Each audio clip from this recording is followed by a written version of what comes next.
everyone, let's talk miter saw today. This happens to be one of my personal favorite tools. It is my favorite saw of the arsenal. It can pretty much do anything you want, and it is dead accurate. Now there's all sorts of various grades of miter saws.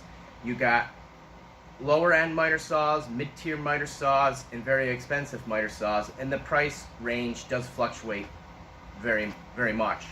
This one right here is a good miter saw for a homeowner. This was a special that was on sale. It came with the stand, the miter saw, the blade, and this whole setup was under $200. So you can get a nice setup for $200, and it's going to do everything that your $800 miter saw and stand setup does and beyond. This right here is a 10-inch miter saw, which means that the blade is 10 inches. So, a miter saw is made to cut angles, do trim, baseboard, crown, any kind of trim. It can cut 2x4s, dimensional lumber, pretty much anything. So what you got is you got a sliding table here, and this has gauges here, and it tells you what angle the blade is going to be at. So this is zeroed, which means that it's going to make a straight cross cut, and this happens to be a slider, so it's going to make a straight cross cut that far, so you can do some pretty large width stock. Now, if you wanted to cut a 45-degree angle, you just line your mark up to the 45, and now you have a 45-degree angle this way, and you can do the same thing over here and get your 45 this way. There's all sorts of other angles too, 22.5s, 15s, whatever angle you desire. You can match any angle you need to get to at any time.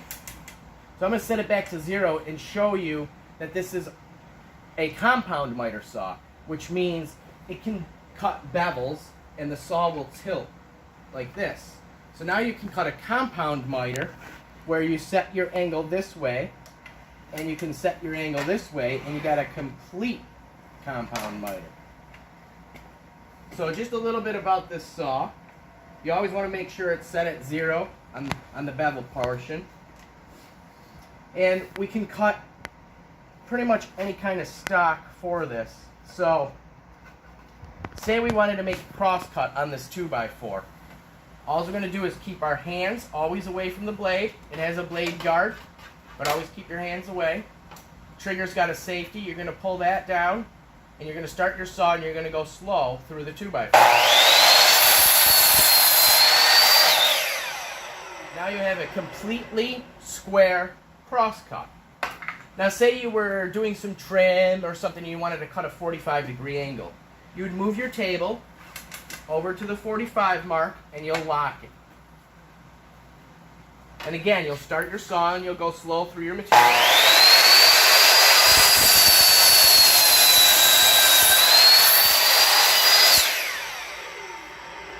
And now you have a 45-degree angle. So let's say we take another piece of wood. We'll just show you how this works. And you wanted to cut another 45-degree angle.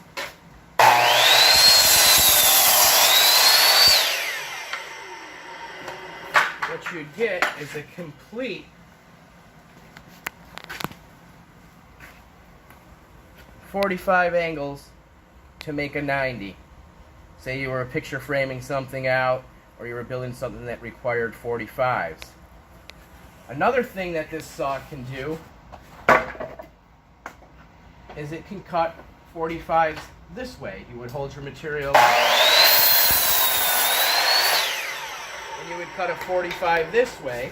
And if you do another one, like say this was a piece of baseboard or something and you were doing inside 45s for your corner,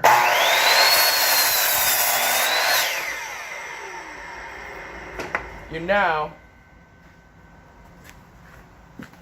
have an inside corner 45. So pretty much you can match any angle you want. Great saw, easy to use, homeowner friendly, very affordable. Stand makes it nice to hold material up, very good. Subscribe to our channel, leave us a comment, let us know what you like, and see you next week.